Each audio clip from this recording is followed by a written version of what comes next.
ഇത് പല വാർഡുകളിലും ആലപ്പുഴയിലെ വാർഡുകൾ നടന്നുകൊണ്ടിരിക്കുകയാണ്. ആലപ്പുഴ മാത്രമല്ല, കേരളത്തിലുടനീളം നടന്നുകൊണ്ടിരിക്കുകയാണ്. ഇത് ശ്രദ്ധയോടെ ഇരിക്കുക. നമ്മുടെ വോട്ടർമാരെ പൂർണ്ണമായും തിരിച്ചറിഞ്ഞ് മുന്നോട്ട് കൊണ്ടുവരിക. കാലാവസ്ഥ നമുക്ക് അനുകൂലമാണ്, നേരത്തെ സൂചിപ്പിച്ചു. ആ രീതിയിലാണ് നമ്മൾ മുന്നോട്ട് പോകുന്നത്. ഇപ്പോൾ ഈ സർക്കാരിൻ്റെ കാലത്തെ എല്ലാ കെടുതികളും ജനങ്ങൾ ചർച്ച ചെയ്തുകൊണ്ടിരിക്കുകയാണ്. ജനങ്ങളുടെ ജീവന് ഒരു വിലയുമില്ലാത്ത കാലം ഇതുപോലെ ഉണ്ടായ കാലമില്ല. ആശുപത്രിയിൽ ചികിത്സിക്കാൻ പോയാൽ ചികിത്സിക്കുന്ന ആൾ മരിച്ചിട്ടാണ് തിരിച്ചു വരുന്നത്. നമുക്ക് കണ്ടുകൊണ്ട് നമ്മുടെ മുഖ്യമന്ത്രി പോയിട്ട് ദുബായി പ്രസംഗിച്ചു. നമ്പർ 1 ആണ് ആരോഗ്യമേഖലയിൽ കേരളം. ആ പ്രസംഗിക്കുന്നതിനിടയിലാണ് ആശുപത്രിയിൽ പോയിട്ട് കട്ടില് പോലും ഇല്ലാതെ അവരെ തിരിഞ്ഞു നോക്കാതെ അനാസ്ഥ മൂലം മരിക്കേണ്ടി വന്ന നിരവധി സംഭവങ്ങളുണ്ടായത്. നമ്മുടെ മെഡിക്കൽ കോളേജിന്റെ കാര്യം നമുക്കറിയാം. ആരോഗ്യ പരിപാലന രംഗത്ത് സമ്പൂർണ്ണമായി പരാജയം. കേരളത്തിലുണ്ടായിരുന്ന നേട്ടങ്ങളെ മുഴുവൻ പിന്നോട്ടടിക്കുന്ന കാലമായിരുന്നു ഈ കാലം. വിദ്യാഭ്യാസ മേഖല അത് തന്നെയാണ്. കൃഷിക്കാരുടെ കാര്യം നമുക്കറിയാം. നമ്മുടെ ആലപ്പുഴയിൽ പാടശേഖരങ്ങളുള്ളതാണ്. വെള്ളാത്തുരുത്തിയും നെഹ്റു ട്രോഫിയിലും ഒക്കെ തന്നെ നഗരത്തിലുള്ള ഏറ്റവും വലിയ പാടശേഖരമുള്ള ഒരു പ്രദേശമാണ് ആലപ്പുഴ. അവരുടെ നെല്ല് ഉൽപ്പാദിപ്പിച്ചാൽ അതിന് വില കിട്ടുന്നുണ്ടോ? കൃഷിക്കാരൻ ആത്മഹത്യ മുനമ്പിലല്ലേ? ഏത് രംഗത്താണ് ഈ സർക്കാർ വിജയിച്ചിരിക്കുന്നത്? ഒന്നുമില്ല. എല്ലാ രംഗത്തും കെടുകാര്യസ്ഥതയാണ്. അതിൻ്റെ അടിസ്ഥാനത്തിലാണ് മുന്നോട്ട് പോകുന്നത്. ഇപ്പോൾ ഏറ്റവും കൂടുതൽ ആകെ വന്നിരിക്കുന്നത് അവരുടെ അഴിമതിയും ധൂർത്തും മാത്രമാണ്. എല്ലാ രംഗത്തും അഴിമതിയാണ്. പക്ഷേ ഇപ്പോൾ ഏറ്റവും ഒടുവിൽ ശബരിമലയിലെ വിഷയം കൂടി നിങ്ങളൊന്ന് മനസ്സിലാക്കണം. എന്ത് പ്രയാസകരമായിട്ടാണ് നമ്മളത് വാർത്ത കേട്ടത്. ഹൈക്കോടതി അന്വേഷിച്ചില്ലായിരുന്നെങ്കിൽ ആ അയ്യപ്പന്റെ ശ്രീകോവിലിലെ സ്വർണ്ണപ്പാളിയും അതുപോലെ തന്നെ കട്ടളയും ഒക്കെ തന്നെ ചെമ്പാക്കുന്ന പ്രക്രിയ ഇപ്പോഴും തുടരുമായിരുന്നില്ലേ? ഇപ്പോഴും തുടരുമായിരുന്നില്ലേ? ഈ ഉണ്ണികൃഷ്ണൻ പോറ്റി സുഖമായിട്ട് ശബരിമല അയ്യപ്പന്റെ അടുത്ത് ഇപ്പോഴും ഇരിക്കുന്നുണ്ടാവുമായിരുന്നല്ലോ, ഇത് ഹൈക്കോടതി ഇടപെട്ടില്ലായിരുന്നെങ്കിൽ. ഹൈക്കോടതി ഇടപെട്ട് SIT വെച്ച് SIT കേസ് നടത്തി. അവർ SIT ഹൈക്കോടതിക്ക് റിപ്പോർട്ട് ചെയ്യുന്ന വ്യവസ്ഥയിൽ ആയതുകൊണ്ട് മാത്രമല്ല, ആരാണ് അറസ്റ്റിലായത്? CPM-ന്റെ ദേവസ്വം ബോർഡ് പ്രസിഡന്റുമാർ. അവർ നിശ്ചയിച്ച അവരുടെ സംസ്ഥാന കമ്മിറ്റിയാണ് ദേവസ്വം ബോർഡ് പ്രസിഡന്റുമാരെ നിശ്ചയിക്കാറുള്ളത്. ഒരാൾ സംസ്ഥാന കമ്മിറ്റി അംഗമായിരുന്ന ആളായിരുന്നു. ഒരാൾ അവരുടെ മന്ത്രിയുടെ ഏറ്റവും സ്പെഷ്യൽ പ്രൈവറ്റ് സെക്രട്ടറി. 2 പേരാണ് ഇപ്പോൾ ജയിലിനകത്ത് കിടക്കുന്നത്. ഇനി ആരൊക്കെ വരാനിരിക്കുന്നു എന്നുള്ളത് വരാനിരിക്കുന്ന ദിവസങ്ങളിൽ നമുക്ക് മനസ്സിലാക്കാൻ സാധിക്കുകയുള്ളൂ.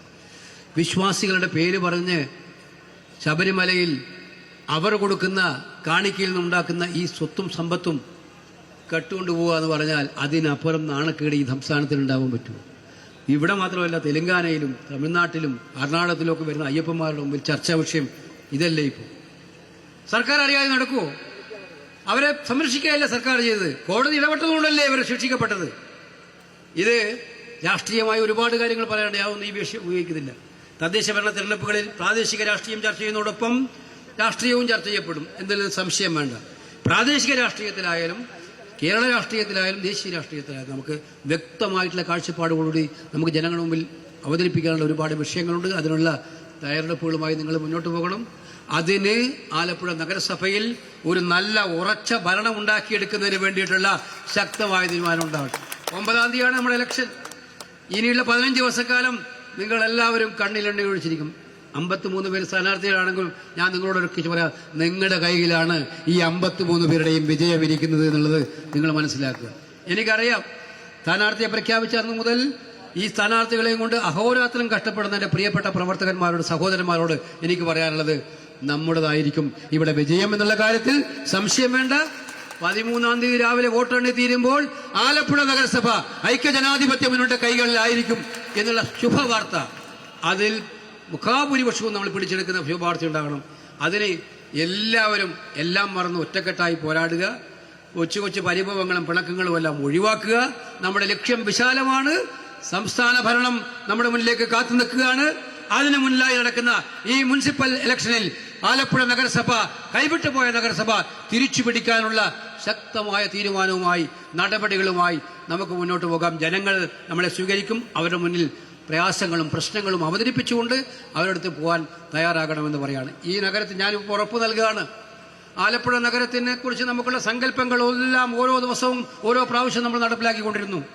അത് ബൈപ്പാസിന്റെ കാര്യമായാലും, ഞാൻ നേരത്തെ പറഞ്ഞു കനാൽ നവീകരണത്തിന്റെ കാര്യമായാലും, കുടിവെള്ള പദ്ധതിയുടെ കാര്യമായാലും, ഭവന നിർമ്മാണ പദ്ധതിയുടെ കാര്യമായാലും, ഓരോ കാര്യത്തിലും ബദ്ധശ്രദ്ധനായിട്ട് നമ്മൾ ആലപ്പുഴയുടെ കാര്യത്തിൽ നിതാന്ത ജാഗ്രതയുണ്ടായിരുന്നു.